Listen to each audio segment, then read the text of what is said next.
جہاں جانے کے لیے لوگ ترستے اور روحیں خواہش کرتی ہیں، مختلف رنگوں، نسلوں اور قوموں سے تعلق رکھنے والے لوگ اس پر متفق ہیں، انہیں اپنا غلام بنا لیا، لوگوں کو اپنا گرویدہ کر لیا، جنہیں سب چھوڑ دیتے تھے آپ انہیں اپنا لیتے تھے۔ کیا تمہیں یہ بات پسند نہیں کہ میں تمہارا باپ اور عائشہ تمہاری ماں ہو جائے؟ اگر میں اس سے اپنے ساتھ نہ ملاتا تو یہ قیامت تک اسی طرح روتا رہتا۔ اللہ کی قسم میں نے صرف اس لیے سوال کیا کہ جس دن میں مر جاؤں یہ چادر میرا کفن بن جائے۔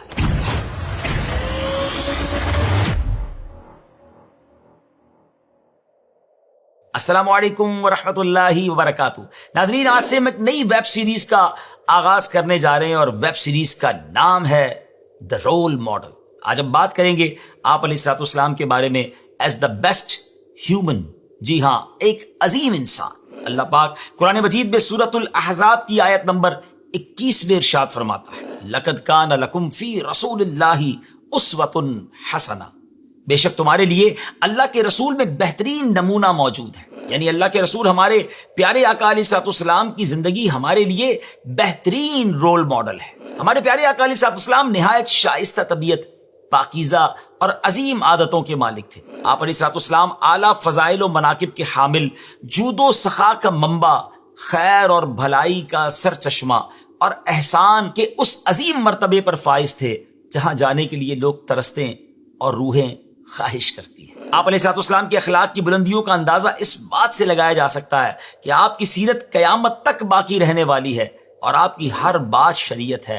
آپ کا کریکٹر اتنا مضبوط اور روشن ہے کہ دنیا بھر میں مختلف رنگوں، نسلوں اور قوموں سے تعلق رکھنے والے لوگ آپ کی محبت اور اطاعت پر متفق ہیں۔ بادشاہ ہو یا غلام، بوڑھا ہو یا جوان، مرد ہو یا عورت، ہر ایک نے آپ علیہ الصلوۃ والسلام سے محبت کی اور آپ اپنی شفقت و محبت اور اعلیٰ اخلاق سے ان سب کے دلوں کے بادشاہ بن گئے۔ پیارے آقا علیہ الصلوۃ والسلام کے دور میں یتیموں کے ساتھ بہت برا سلوک ہوتا تھا، اور آپ علیہ الصلوۃ والسلام کا معاملہ یہ تھا کہ آپ یتیموں سے بے پناہ محبت فرماتے تھے۔ غزوہ احد میں حضرت اقربہ رضی اللہ تعالیٰ عنہ جب شہید ہو گئے تو ان کے بیٹے بشیر بن اقربہ رضی اللہ تعالیٰ عنہ رو رہے تھے۔ نبی پاک علیہ الصلوۃ والسلام ان کے پاس سے گزرے تو آپ کی نگاہ ان پر پڑی۔ آپ نے فرمایا، اے پیارے، کیوں روتے ہو؟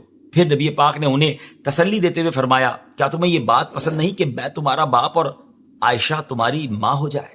حضرت بشیر بن اقربہ رضی اللہ عنہ فرماتے ہیں، میں نے آپ علیہ الصلوۃ والسلام سے عرض کی، یا رسول اللہ صلی اللہ علیہ وسلم، کیوں نہیں؟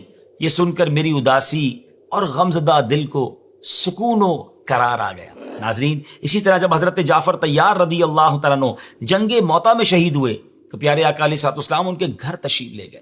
آپ علیہ الصلوۃ والسلام نے ان کے بچوں کو اپنے پاس بلا کر ان کے سر پر ہاتھ پھیرا اور پیار کیا، اور اسی دوران آپ علیہ الصلوۃ والسلام کی آنکھوں سے حضرت جعفر رضی اللہ تعالیٰ عنہ کی جدائی کے غم میں آنسو جاری ہو گئے۔ حضرت جعفر رضی اللہ تعالیٰ عنہ کے بیٹے عبداللہ جو اس وقت بچے تھے، کہتے ہیں نبی کریم علیہ الصلوۃ والسلام ہمیں اپنے گھر لے گئے اور پھر اپنے ساتھ کھانا کھلایا۔ 3 دن تک ہم اس بہترین گھر میں رہے۔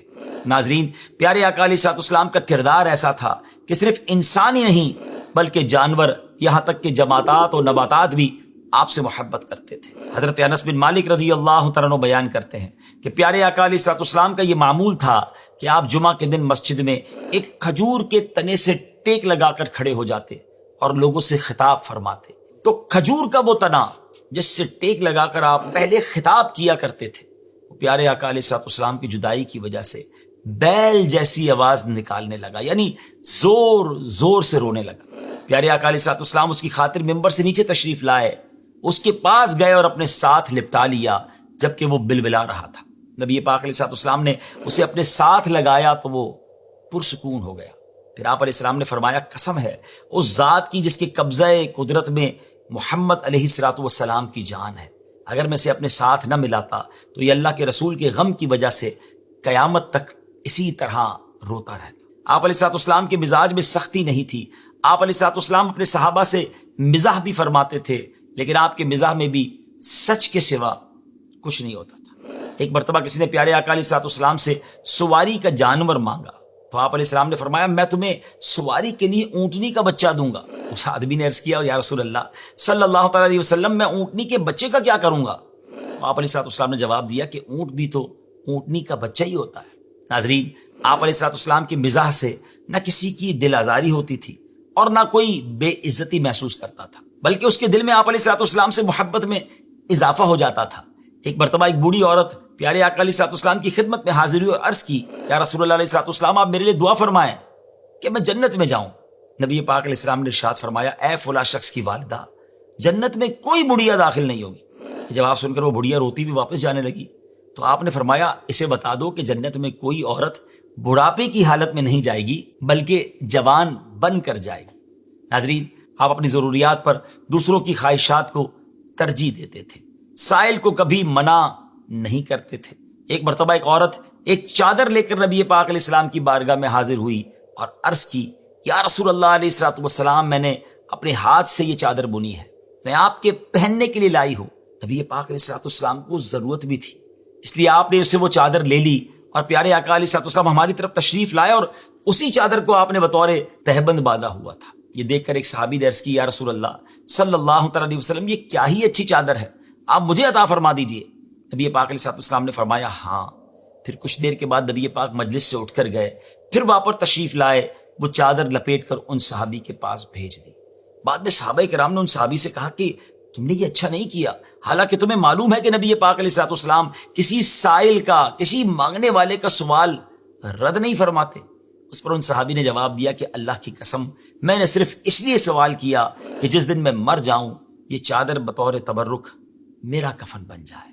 پیارے آقا علیہ الصلوۃ والسلام جب پیدا ہوئے، والد محترم حضرت عبداللہ رضی اللہ تعالیٰ عنہ اس دنیا فانی سے تشریف لے جا چکے تھے۔ بچپن ہی میں والدہ ماجدہ اور جان سے زیادہ چاہنے والے دادا حضرت عبد المطلب رضی اللہ تعالیٰ عنہ بھی وفات پا گئے۔ وفادار اور ہر حال میں ساتھ دینے والی ام المومنین حضرت خدیجہ رضی اللہ تعالیٰ عنہ زندگی کے اہم موڑ پر انتقال کر گئیں۔ غم اور غم ملے، بھوک اور فقر و فاقہ کی آزمائشیں آئیں، آپ کے خلاف جھوٹے پروپیگنڈے کیے گئے، حالت سجدہ میں آپ پر ناپاکی ڈالی گئی، پتھروں سے آپ کو زخمی کیا گیا، جادوگر اور دیوانہ تک کہہ دیا گیا، آپ کو معاذ اللہ ایسے ایسے الفاظ کہے گئے کہ زبان انہیں ادا کرنے سے قاصر ہے۔ انہی آزمائشوں کی وجہ سے آپ نے اپنا گھر، اپنا شہر چھوڑا، مگر آپ کی زبان پر آتا ہے تو کیا آتا ہے؟ اللہم اغفر لقومی فانہم لا یعلمون، اے اللہ میری قوم کو معاف فرما دے، بے شک وہ نہیں جانتے۔ آپ نے لوگوں کو گمراہی کے اندھیروں سے نکالا،